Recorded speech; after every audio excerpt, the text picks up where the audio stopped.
일공동체의 좀 소개를 잠깐 하고 오늘 말씀을 하려고 하는데요. 일공동체는 제가 올해 처음 와서 같이 함께 하고 있고요. 33세부터 모이고 있습니다.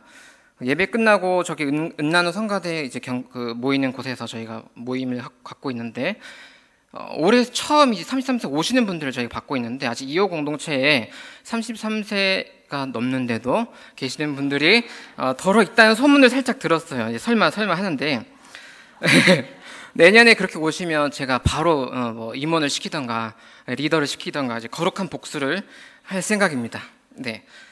그 여기저기 흩어져 있는 잠재적 일공분들은 여러분 이제 편할 때 좀 알아서 와줬으면 좋겠고요. 절대 폭력적 강제 이주를 시키진 않습니다. 저희 일공끼리 정말 행복하게 살 거예요. 네. 그리고 정말 제가 말씀을 이제 준비하면서 참 부담되긴 했는데 이건 꼭 말해야겠다 싶은 게 있었어요. 뭐였냐면 전 이제 A형 섬세한 그런 남성 목회자입니다. 절대 상처 주는 말은 정말 하고 싶지 않은데, 하나님 이거 안 하면 너 정말 혼난다, 이 말은 꼭 해라 하는 게 있거든요. 뭐냐면 제가 여기 청년들 이렇게 보니까 예배만 드리고 바로 집에 가는 분들이 있다는 그런 소문을 들었어요. 공동체 모임 안 나오시고. 네, 한두 분 있겠죠. 네, 여러분 좀 생각해 봐야 될 건 뭐냐면 교회가 뭐냐는 거예요. 교회, 우리 그냥 건물 말고 성경에서 말하는 교회는 말씀과 성례가 있는 공동체잖아요. 말씀이라고 하면 설교 혹은 성경 공부를 하는 곳이고, 그 다음에 성만찬이라고 하면 성례라고 하면 세례와 성만찬을 만납니다. 이런 신앙적인 이유로 모인 사람들의 모임, 나이도 다르고 직업도 다르고 뭐 가치관도 너무 달라서 모이면 엄청나게 싸우죠. 그럼에도 불구하고 신앙이라는 이유로 모인 사람들의 모임을 우리는 교회라고 하는 거죠.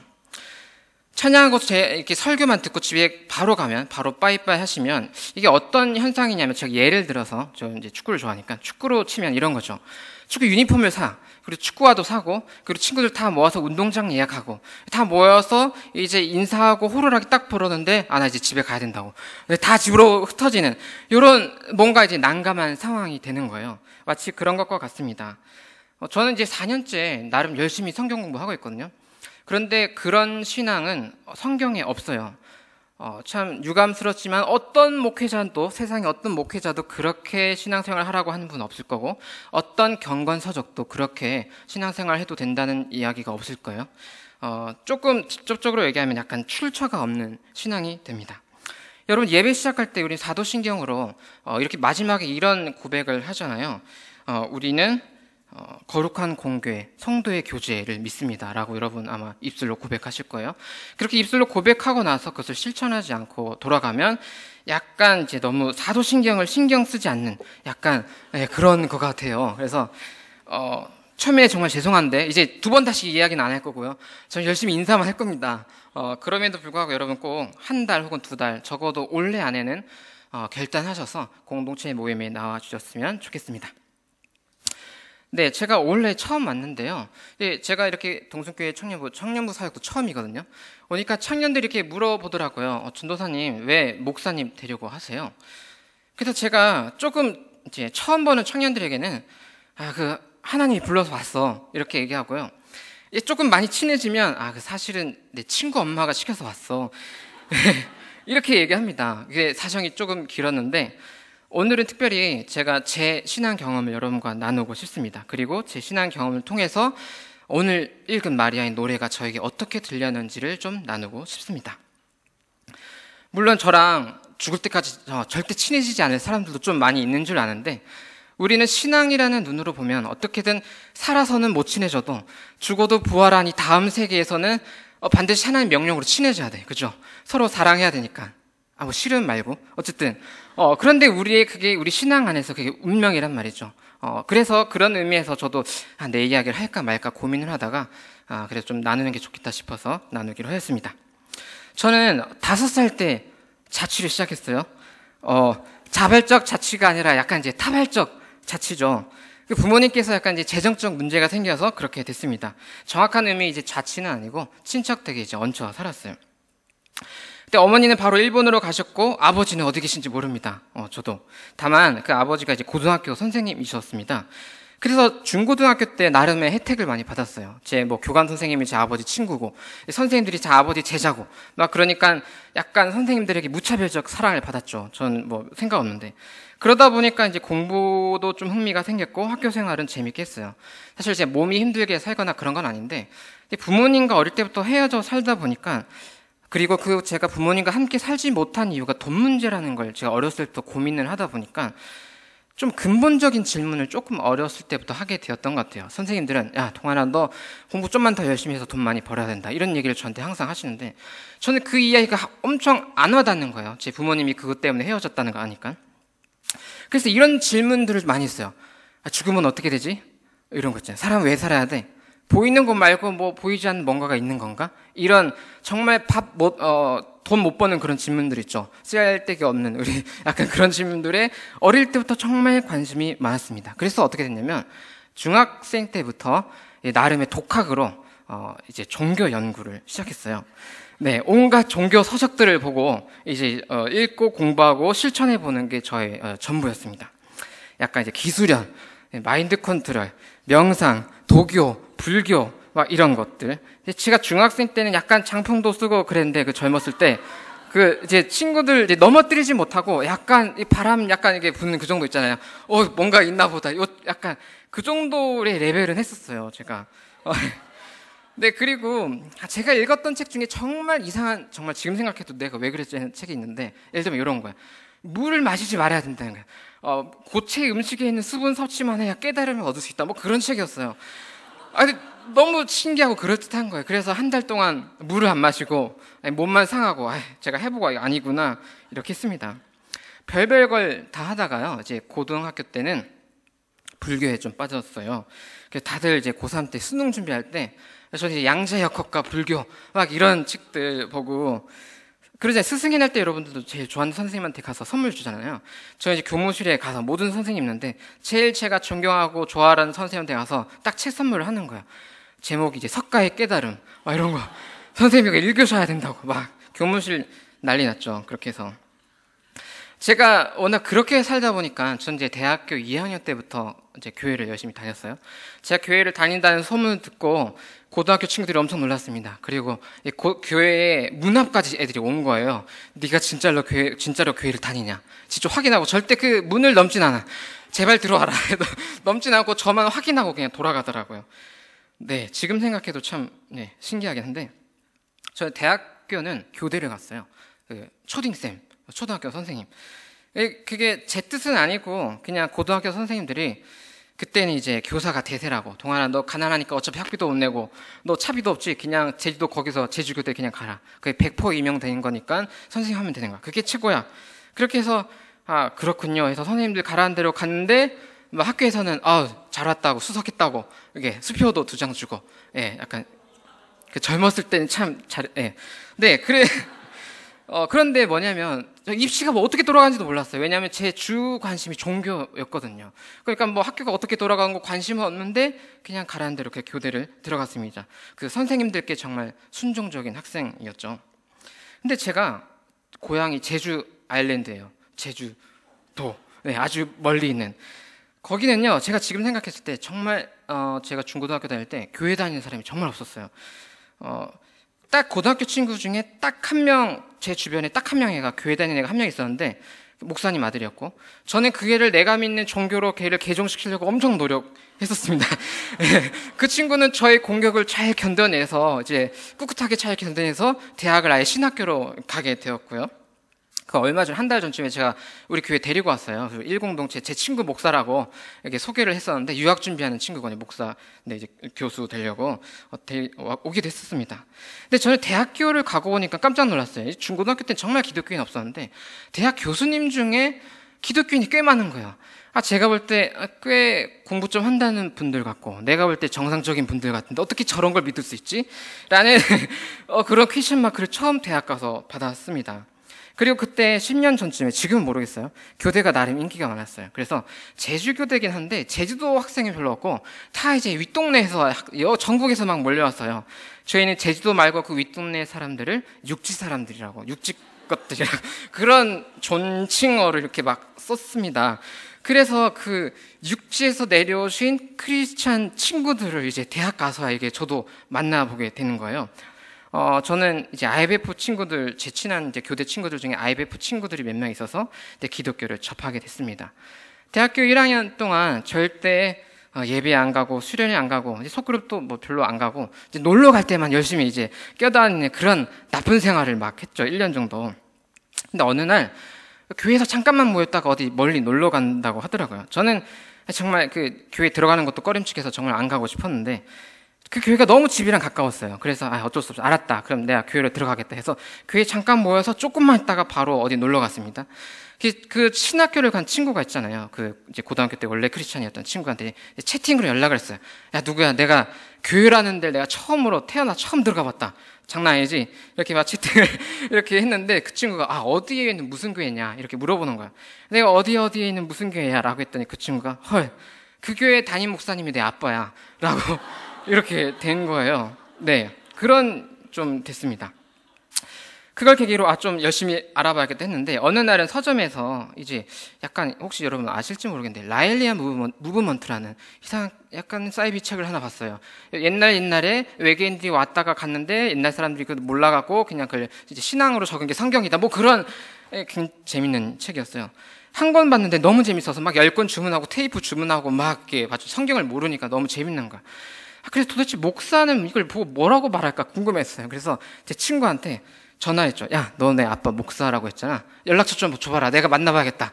이거 외계인 책에 뭐라고 말하지 나도 궁금해서. 그렇게 해서 연락처를 받고 제가 태어나서 처음으로 자발적으로 교회에 제가 스스로 간 거는 그 양손에 막 외계인 책을 바리바리 싸들고 그렇게 교회를 가게 됐습니다. 대학교 1학년 때. 그러니까 목사님 만났는데 여쭤보니까 형제님 그런 책은 불태워야 합니다. 막 찾으면서 그렇게 얘기했고요. 그렇게 돌아왔죠.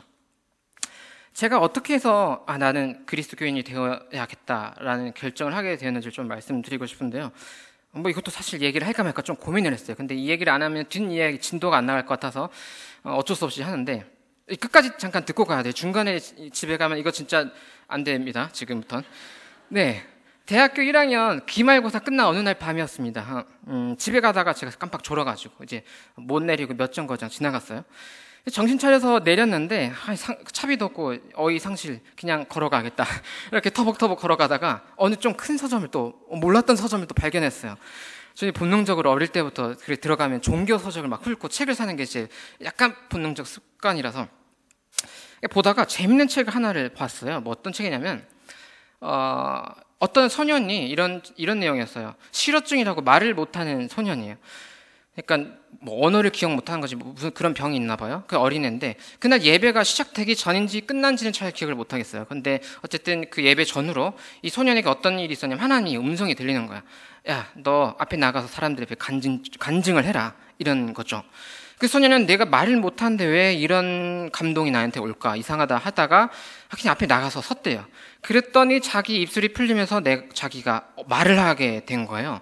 그래서 그 소년은 어떻게 자라나냐면 성령 사역자로 자라났습니다. 이런 거 있잖아요. 손 딱 대면 막 쓰러지고 막 그런 동네 있죠. 우리 교단은 별로 없는데 저쪽 교단에 막 있어요. 근데 저는 이제 그 책이 너무 재밌는 거야. 그 1학년인데 와, 이건 내가 그 전에 접했던 종교 서적들이랑 좀 달라. 아니 어떻게 기독교의 신이라는 사람은 아니죠. 기독교의 신이라는 분은 엄청 따뜻하구나. 인간들에게 굉장히 관심이 많구나. 그리고 그렇게 오는 그런 하나님을 성령님이라고 부르는구나. 그 책에서 그 책을 보고 하룻밤에 그 책을 다 읽고 느꼈어요. 그래서 그 다음날 그럼 나도 한번 테스트를 해봐야겠다. 내가 1년 동안 신앙 서적을 엄청 훑어봤는데 솔직히 긴가민가 모르겠는가. 그러면 하나님이 살아있으면 테스트를 한번 해보고 뭔가를 보여주거나 뭔가를 들려주면 믿을 거고 아니면 이대로 끝 정리하겠다라는 생각을 하게 된 거예요. 그 다음날 혼자 밤 12시에 대학 동아리 방에 어느 방에 들어갔어요. 그래서 그 전날 읽은 책을 기억하면서 하나님 있으시죠? 있으면 뭔가 들려주거나 보여주거나 뭐 어떻게 좀 해주세요. 그러면 제가 믿을 거고 아무것도 없으면 이 자리에서 난 끝낼 겁니다. 이렇게 한 게 된 거예요. 어떻게 됐을까요? 뭔가 있었으니까 제가 지금 이렇게 하고 있겠죠. 네, 제가 기독교의 신앙 신비 체험이라고 하죠. 성령 체험을 제가 약간 일상적 표현으로 하면 이런 느낌이에요. 저는 그때 정말 차가운 마음이었고 차가운 영혼이었어요. 신을 보고 있냐 없냐 이렇게 막 따지고 물었으니까. 근데 마치 이런 거예요. 누가 따뜻한 물을 막 좀 끓여와가지고 내 가슴에다가 막 붓는 그런 느낌 있잖아요. 그러니까 내 감정도 아니고 내 것도 아닌 것 같은데 확실히 이건 너무 어색한 감정인데 이게 뭔가 막 부어서 뭔가 흘러 넘치는 것 같아. 그리고 그거를 한국 언어로 코리안 랭귀지로 번역을 하면 약간 이런 느낌이에요. 내가 널 정말 사랑한다. 네가 지금 존재하는 이유가 나의 사랑 때문이야. 이런 느낌이 정말 콸콸콸 흘러 넘치는 거예요. 저는 기도할 때 너무 무서웠거든요. 근데 한순간에 그게 흘러 넘쳤어요. 그런데 그 순간 그거를 우리는 신앙의 언어로 하나님의 음성이라고 하잖아요. 근데 그 순간 전 딱 느꼈어요. 제가 종교 체험을 하도 많이 해놓으니까 장품도 쏘고 막 그래놔가지고 딱 느낀 게 이런 음성이나 이런 걸로는 몇 달 못 갈 것 같다는 생각이 딱 들었어요. 그래서 하나님 이걸로는 한 석 달감입니다. 좀 약간 뭔가 약간 객관적인 걸 줘야 제가 당신 믿을 거나 말거나 이럴 것 같아요. 기도를 막 바꿨어요. 그랬더니 뭐가 이번엔 되냐면 눈앞에 로마서 8장 9절이 딱 써 있는 거예요. 저는 이게 뭐 서라고 끝낼까 이게 약간 성경 같긴 해. 근데 도대체 뭐지? 기도를 계속 하고 싶은데 저는 뭔가 우아한 걸 원했는데 글자밖에 안 보니까 하다가 궁금한 거예요. 그래서 일단 오늘은 여기까지 덮고 근데 막 여기 뒤져가지고 막 성경을 찾았어요. 로마서가 성경에 있어요? 없어요? 있잖아요. 로마서 8장도 있어요. 로마서 8장 9절도 있어. 소름 끼쳤어요. 읽어봤어요. 이런 내용이었습니다. 만일 너희 속에 하나님의 영이 거하시면 너희가 육신에 있지 아니하고 영에 있나니 누구든지 그리스도의 영이 없으면 그리스도의 사람이 아니니라. 네, 저는 로마서 누가 썼는지 무슨 편지인지 아무것도 모르지만 그 구절을 힘들게 찾아서 읽는 순간 이게 성령 하나님에 관한 구절이라는 걸 직감적으로 깨달았습니다. 저는 그 순간에 저는 딱 나는 이제 기독교인 돼야겠다라고 결심을 서게 되었어요. 근데 10년이 지났는데 지금도 그날 밤을 늘 의심합니다. 내가 약간의 그 집착으로 내가 무의식으로 만들어낸 그런 체험은 아닌가. 근데 암만 생각해도 확률적으로 성경에 절이 그렇게 많은데 그걸 어떻게 그렇게 잘 때려 맞출 수 있을까라는 게 의심이 항상 드는 거예요. 여러분이 기억해야 될 건 그럼 나도 한번 테스트 해봐야겠다 이게 아닙니다. 저는 이제부터가 중요한 건데 저는 거꾸로 해요.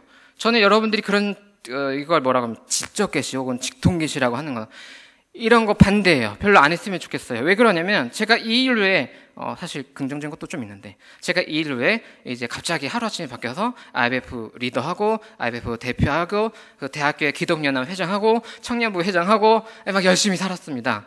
한 10년 정도 그렇게 신앙생활을 하고 나서 신학교 가서 제가 성경 공부를 좀 해보니까 나름 그 이후로 성경 체험 같은 거 꽤 많이 했거든요. 근데 했는데 성경 공부를 제대로 하고 보니까 오류가 너무 많은 거예요. 그러니까 제가 보고 듣고 여러 가지 체험들이 엄청 많은데 제가 성경 공부를 해보니까 오히려 오류가 엄청나게 많았고 오히려 내 고집이 엄청나게 쌓여 있다는 걸 알았어요. 어떤 사람은 정말 성경책을 접할 수도 없고 기독교인을 만날 수도 없고 그런 게 특수하게 그런 계시가 필요한 경우도 있다고 느껴져요. 저도 사실 그렇게 신앙을 갖게 되었거든요. 그게 하나님 은혜라고 생각하고. 근데 제가 10년간 신앙생활을 하고 다시 되돌아보니까 꽤나 위험하고 꽤나 자기 고집이 엄청나게 많이 쌓이는 걸 느꼈어요. 그래서 저는 여러분에게 추천하는 건 성경 공부를 깊게 하는 거예요. 반드시 모든 체험이나 모든 환상이나 모든 계시는 성경을 통해서 검증받아야 합니다. 성경 공부를 여러분이 하나님을 사랑하는 만큼 아주 어렵게 해야 돼요.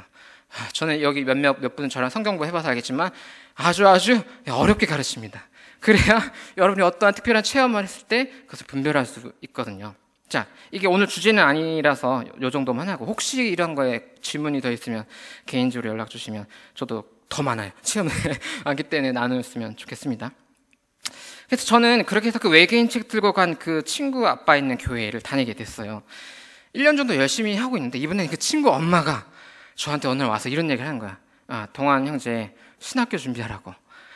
저는 그 친구 엄마가 이제 교회 사모님이 있을 때 사모님이 기도 응답을 엄청나게 받았다는 거야. 그래서 근데 저는 딱 그 얘기를 듣는 순간 제가 원래 관심이 종교라서 이제 교대는 그냥 선생님들이 가라고 해서 떠밀려서 간 거라서 그런가 보다 하고 알았다고. 그러면 내가 신학교 가 있다고 했어요. 근데 한 1, 2년 지나서 제가 임용 준비를 친구들 다 임용고사 준비할 때쯤 되니까 안 되겠는 거예요. 저는 이제 친척 댁에 얹어 살고 있었고 제 어머니는 얼굴도 모르고 가끔 전화만 하고 뭐 누군지도 모르는데 일본에 계신다 그러고, 저는 돈을 벌어서 어머니를 모시고 와야 되는 그런 위기였어요. 그래서 교사를 해야겠다라고 마음을 고쳐먹었습니다. 그런데 제가 어떤 이야기를 들었냐면 사모님이 저를 신학교 보내주려고 학비를 모으고 있다는 얘기를 이제 어떻게 듣게 된 거예요. 어떤 기도응답을 들었길래 저렇게 돈까지 모으고 계실까 해가지고 안 되겠다, 다시 나도 기도를 해야지. 하나님, 돈이 없고 가난하고 나 지금 안 되는데, 어머니는 저기 일본에 있는데 지금 내가 신학교 가긴 좀 어려울 것 같은데 어떡합니까? 기도를 했는데 그 다음날 바로 어머니가 전화가 왔어요. 동환아, 내가 교회를 다니게 됐다. 내 친구가 날 전도해가지고. 그 전화가 딱 온 거예요, 바로. 저는 그 전화를 듣는 순간 하나님 알았어요. 신학교 갈게요. 이렇게 됐습니다. 그렇게 해서 제가 이렇게 이주경이 아니죠. 이렇게 거룩하게 이렇게 되었습니다. 진로를 바꾸게 됐죠. 진로를 그렇게 바꾸게 되면서 이제 친척 댁에서는 쫓겨났고, 걸레로 맞았어요. 나 신학교 가냐고 쫓겨났고, 이제 IMF 친구들이랑 동기들과 이제 아파트를 빌어서 이제 공동생활을 했죠. 했는데 돈이 없는 거야. 돈이 없으니까 자연스럽게 무릎 꿇고 기도를 하게 돼요. 하나님, 월세를 어떻게 됩니까? 하니까 전화가 와요. 다음날 친구 누나가 동환아, 학원에 수학 강사가 없어. 너 좀 와서 수학 좀 가르쳐라. 해가지고 학원 강사하면서 생활 벌고, 그렇게 지냈습니다. 그렇게 지내면서 정말 저는 피보다 진한 신앙 안에서의 가족들, 친구들을 많이 만들었거든요. 그 중에 한 친구 이야기를 좀 하고 싶습니다. 제가 고딩 친구 중에 같이 교대를 간 친구가 한 명 있었어요. 원래 친했던 친구기도 하고, 이제 저랑 비슷한 시기에 그 친구도 대학에서 신앙을 갖게 되었어요. 그 친구는 어머니가 일본 사람이었어요. 그래서 어렸을 때, 초등학교 때 한국으로 왔는데 이제 그 일본말만 한 상태여서 오다 보니까 왕따를 좀 어릴 때 받았어요. 상처가 받았는데 저랑 같이 대학 때 신앙을 갖게 되면서 많이 회복을 하게 됐죠.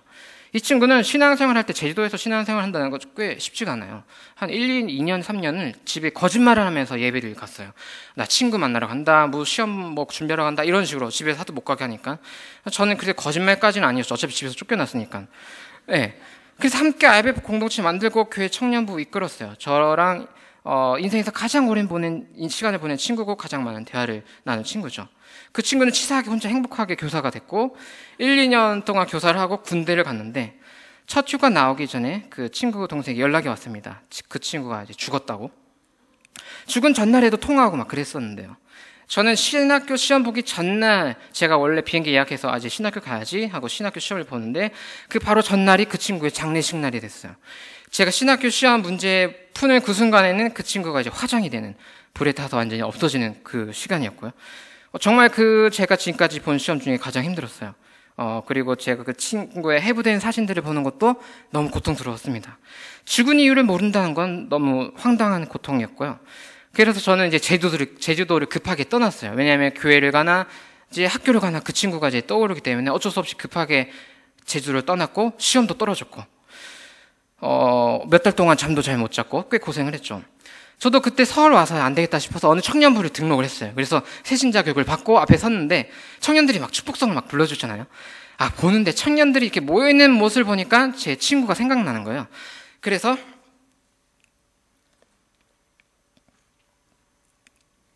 침이 말라서, 그래서 축복성 부르는데 엄청 울었어요. 네, 근데 그 청년들은 모르잖아요. 그러니까 태어나서 한 번도 축복성 못 받았나 보다. 그랬나 봐요. 물어보지도 않고. 새해부터 여러분 이제 혹시 축복성한테 울면 물어봐야 돼요. 무슨 사정이 있는 거예요, 그렇죠? 저는 꼭 이 말 하고 싶었어요. 제가 이 이야기를 하는 이유는 그때 제가 지금 5년 전 일이에요. 지금 내도 아직 회복이 다 안 됐지만 그때 가장 무서웠던 사람은 누구냐면 그렇군요. 다 그런 거엔 하나님의 뜻이 있을 거예요. 이렇게 말하는 기독교인 정말 무서웠어요. 그건 마치 이렇게 들리는 거예요. 하나님은 너를 버렸고 네 친구도 버린 거야 라고밖에 안 들려요. 그 고통 속에서는 저는 그때, 지금은 괜찮은데 지금 이해하죠. 근데 그 당시는 그거는 인간이 언어로 뱉을 수 있는 모든 말 중에서 가장 폭력적인 말이라고 느껴졌어요. 하나님이 뭔가 더 좋은 뜻이 있는 거야 라는 그런 이야기. 저는 여러분이 신앙에 대한 깊은 고민과 공부 없이 함부로 그런 이야기를 하지 않으셨으면 좋겠습니다. 그건 누군가를 죽이는 말이 되는 거거든요. 신학교를 들어가기 전에 일본에 가서 어머니를 만났어요. 저는 이제 어릴 때 헤어져서 이제 기억이 없었는데 사진 보고 목소리만 알고 그런 상황이죠. 어머니 처음 만났는데 아니 이상가족 만나는 사람들은 정말 부러웠어요. 뭐가 그렇게 애절해서 그렇게 막 울까? 뭔가 그런 좋은 그런 소식 뭔가 있었을까? 저는 일본에 갔는데 너무 이게 애매한 거예요. 절을 해야 되는 건지 뭘 안아야 되는 건지 이게 뭐 어떻게 이게 해야 되는 건지 기억이 없다 보니까 꽤 힘들었는데 만났어요. 굉장히 어정쩡한 자세로 어머니 안녕하세요 이렇게 했죠. 그런데 같이 예배 드리면서 정말 신기하다는 느낌이 들었어요. 어떻게 같이 따로 이렇게 살아가지고 같이 하나님 만나가지고 이렇게 예배를 드릴 수 있을까? 근데 제가 20년 넘게 지내다가 어머니를 만나면서 제가 죄송한 사실을 하나 알았어요. 왜냐면 어머니가 그렇게 헤어진 이후 20년 넘게 계속해서 어머니가 일본에서 혼자 지내면서 번 돈을 저에게 생활비로 계속 보냈던 거예요. 저는 그 어머니가 그렇게 모든 돈을 나한테 보냈다는 거를 일본 가서야 알게 되었습니다. 그거는 신앙과 무관한 뭔가 부모님만이 할 수 있는 아주 특별한 신비로운 사랑 같았거든요. 정말 놀랐어요. 지금도 별로 안 와닿고 사실은. 일본에 가서 제가 이제 어머니가 다니는 그 일본 교회에 가서 제가 이제 어떻게 하나님 믿게 됐고 어떻게 신학교를 준비하게 된지 이제 간증을 하게 됐어요. 제가 일본어를 못하니까 그 통역을 해줄 수 있는 일본 여 집사님이 앞에 나오셔서 이렇게 통역을 해주셨습니다. 근데 저는 어머니께 굉장히 밝은 모습을 보여드려야 된다고 생각했어요. 왜냐하면 어머니 보니까 안약을 이렇게 계속 놓고 계셨는데 보니까 너무 그동안 많이 우셔서 눈물샘이 고장이 난 거예요. 그래서 울지도 못하고 그렇게 눈에다가 안약을 놓고 있는 거예요.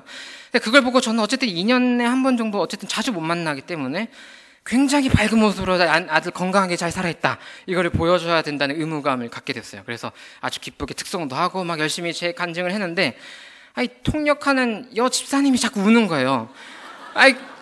내 엄마도 아니고 나는 정말 잘 기쁘게 하고 싶은데 왜 저렇게 우실까 답답해가지고 막 한창 그랬는데 제가 나중에 식사를 하면서 좀 그 사정을 알게 됐어요. 왜냐하면 그 통역해 주신 그 여 집사님이 아들이 며칠 전에 자살을 했다는 거예요. 그러니까 며칠 전에 자기 아들을 잃었고 지금 저와 제 어머니는 한 20년 넘게 헤어졌다가 이렇게 만났으니까 이 이야기를 통역해 주다 보니까 자기 아들 생각이 이렇게 났나 봐요. 자, 여기까지가 제가 경험한 내용이에요. 지금 제가 하도 빨리 이렇게 얘기해서 여러분이 어느 정도 기억에 남지는 모르겠지만 저는 제가 이러한 경험을 하고 나서 오늘 읽은 마리아의 노래 그리고 오늘 그 앞뒤에 있는 누가복음 1장 이야기가 정말 다르게 들려왔어요. 오늘은 제가 여러분이 공감할 수 있는 능력 안에서 이 이야기를 한번 다시 제가 이제 요약을 좀 해보겠습니다. 누가복음 1장의 이야기를 요약을 해서 이야기를 해드릴 텐데 지금까지 제 경험을 공감할 수 있는 선에서 한번 이야기를 들어보셨으면 좋겠어요. 2000년 전에 사가랴라는 제사장이 있었어요. 남성 제사장이었죠.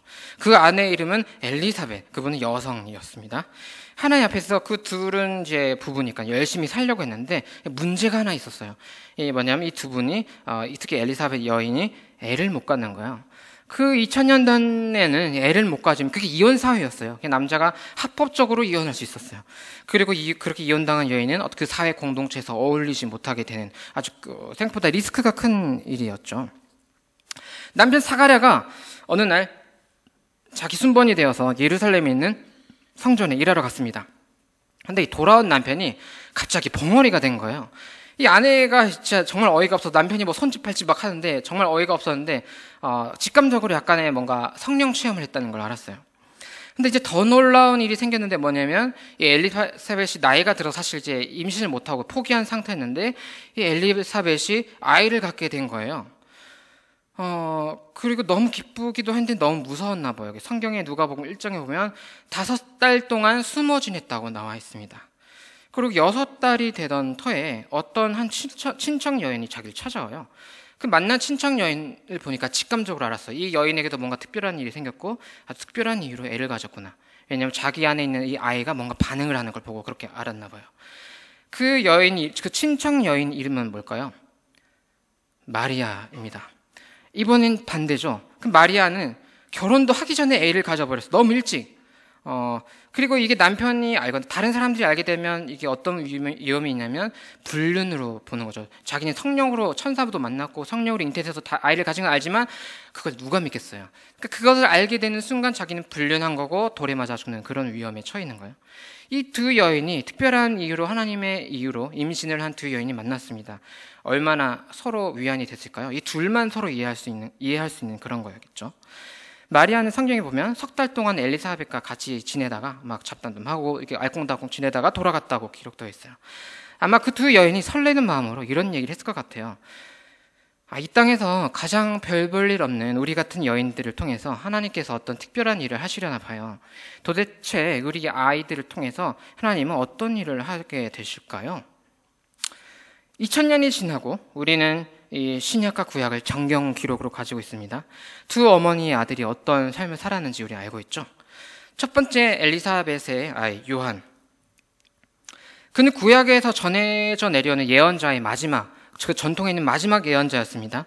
아브라함부터 시작된 하나님의 개혁에서 이제 마지막 특별한 예언자로 세례 운동을 일으켰어요. 일상의 죄를 멀리하라고 하나님께서 이제 사람들이 예배하는 데 돕도록 하기 위해 만들어진 제사 제도를 당시의 종교 지도자들이 그걸 악용하니까 이제 오히려 그 제사가 가난한 사람들의 등골을 휘게 하는 그런 역기능을 하니까 이 세례 요한이 외친 거예요. 너네 회개해라. 물로 제상을 받아라. 이 제사제도 가가지고 이거 하지 말고 내가 물로 줄 테니까 이걸로 용서받아라 라고 굉장히 급진적인 세례 운동을 일으켰습니다.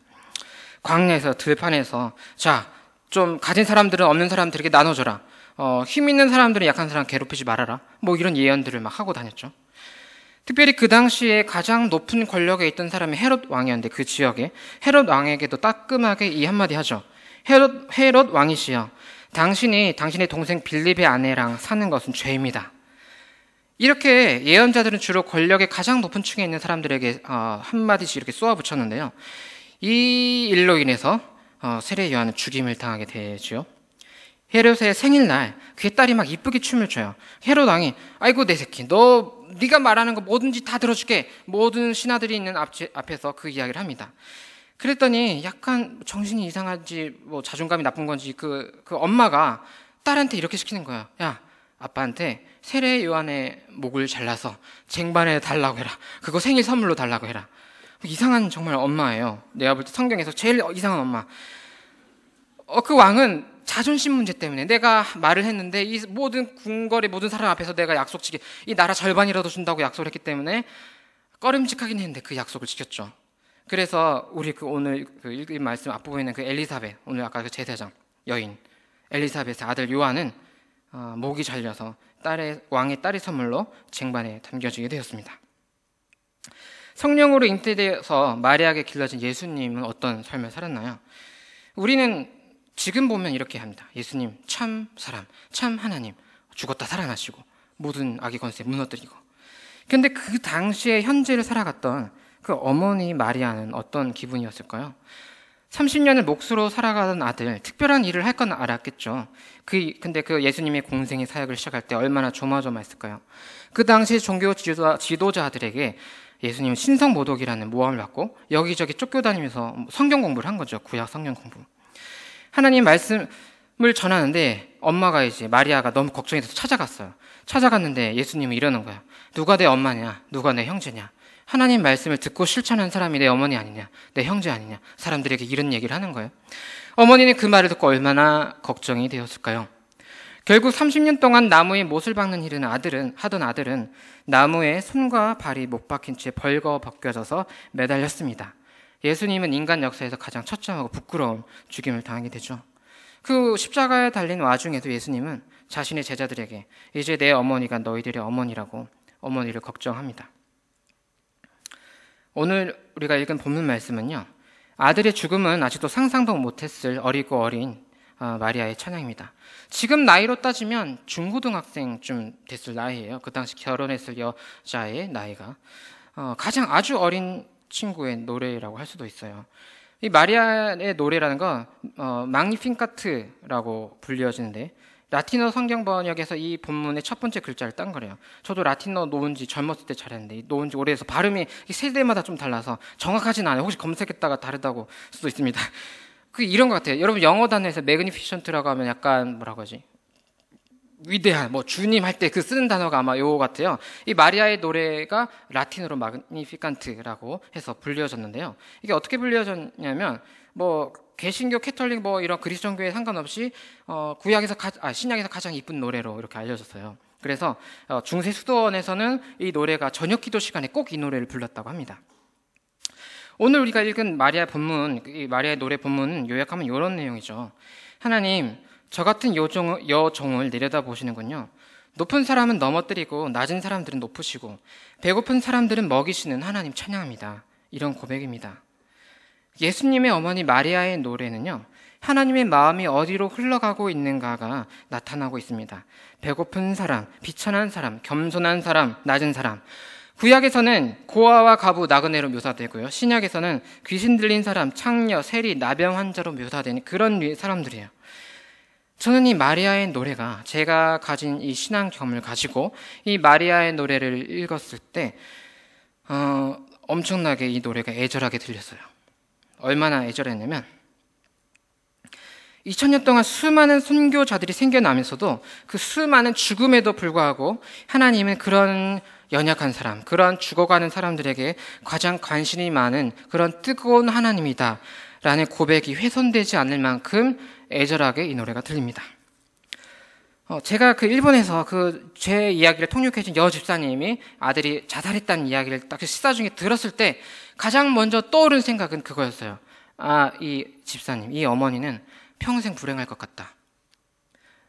사랑하는 사람을 잃었을 때의 황당한 고통을 저도 지금 경험하고 있었고, 특별히 어머니의 아들에 관해서, 제가 어머니가 아니라서 알 수는 없지만 그 엄청나다라는 걸 제 어머니를 만나서도 느꼈거든요. 이 두 개가 합쳐졌을 때, 과연 그분은 다시 웃을 수 있을까? 라고 했을 때 전 직감적으로 안 될 것 같다는 그런 느낌을 가졌어요.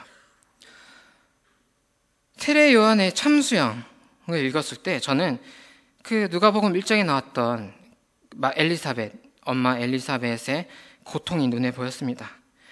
예수님이 십자가에 달리실 때는요, 어머니 마리아의 고통이 느껴졌고요. 예수님이 당신의 사역을 시작할 때 반년 먼저 태어난 세례 요한이 목이 잘리는 그 장면은요, 봤을 때 예수님의 친구를 잃어버린 그 고통이 글에서 읽혀졌어요. 저도 그 친구와 사별을 했던 그 고통 속에 허덕거리고 있었으니까.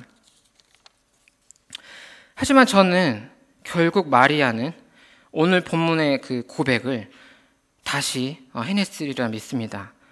왜냐하면 예수님의 부활은 모든 잃어버린 자들의 희망이 되었기 때문입니다.